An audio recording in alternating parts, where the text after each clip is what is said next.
দেখছেন দৈনিক আজকের নয়া বাংলা টিভি। আমাদের সাথে থাকুন। আসসালামু আলাইকুম। এমন একজন মেধাবী মুখ আছেন যিনি খুলনা দিঘলিয়া উপজেলার বারাকপুর গ্রামের গর্ব, যিনি রাজশাহী বিশ্ববিদ্যালয়ে বাণিজ্য বিভাগে বি ইউনিটে 7ম স্থান অধিকার করে। আমরা জানব তার এই সাফল্যের পিছনের গল্প। কথা বলছি রাফিদ হাসানের সঙ্গে। রেজাল্ট দেখার পরে যখন আপনি দেখলেন যে রাজশাহী বিশ্ববিদ্যালয়ের বাণিজ্য বিভাগে বি ইউনিটে আপনি 7ম স্থান অধিকার করেছেন, তখন আপনার প্রথম অনুভূতিটা কি ছিল? জি থ্যাংক ইউ। আমি 24 তারিখে পরীক্ষা দিয়েছিলাম রাজশাহী ইউনিভার্সিটির বি ইউনিটে। তো ওরা বেশি দেরি করে নাই, 2-3 দিনের ভিতরে রেজাল্ট দিয়ে দিয়েছিল। 28 তারিখে রেজাল্ট পাই আমি। তো প্রথমে পরীক্ষা দিয়ে আসার পরে I was quite sure that আমার এক্সাম অনেক ভালো হয়েছে। এখন তারপরে রেজাল্ট আমি ভালো কিছু আশা করছিলাম, বাট অ্যাট দ্য লাস্ট যে আমি I got page 7 and that was actually amazing. আপনার এই সাফল্যের পিছনে কি কারণ ছিল, কি কারণ ছিল, অথবা আপনার অনুপ্রেরণা কে ছিল, এই সম্পর্কে যদি আমাদেরকে একটু বলতেন। আচ্ছা, থ্যাংক ইউ। তো যে কোনো সাকসেসের পিছনে অবশ্যই কোনো না কোনো কারণ থাকে।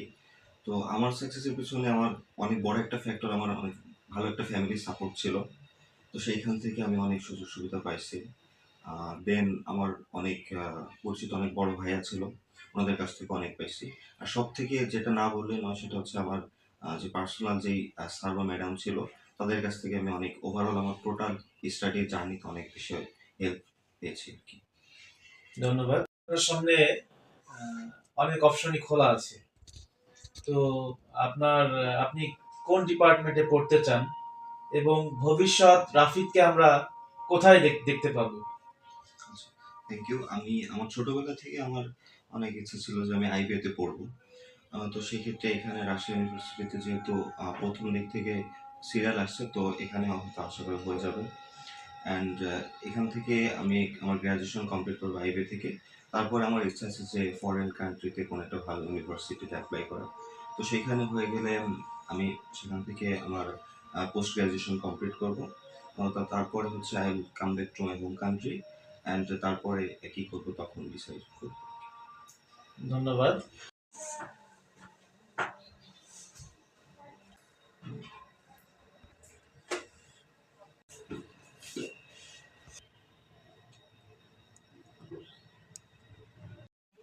পরবর্তী প্রজন্মের জন্য আপনার নির্দেশনা বা অ্যাডভাইস কি থাকবে?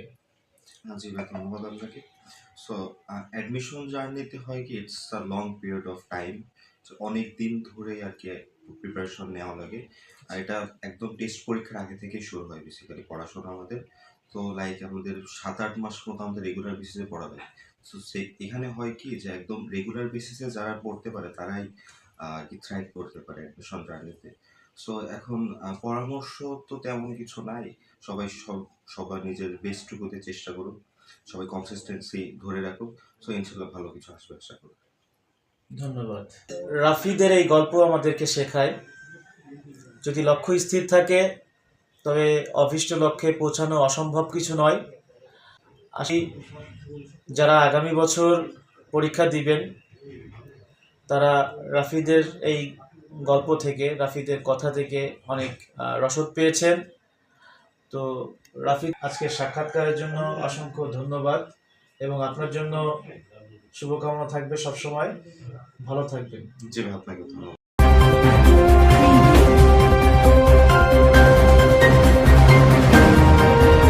আমাদের সাথে থাকার জন্য আপনাদেরকে ধন্যবাদ।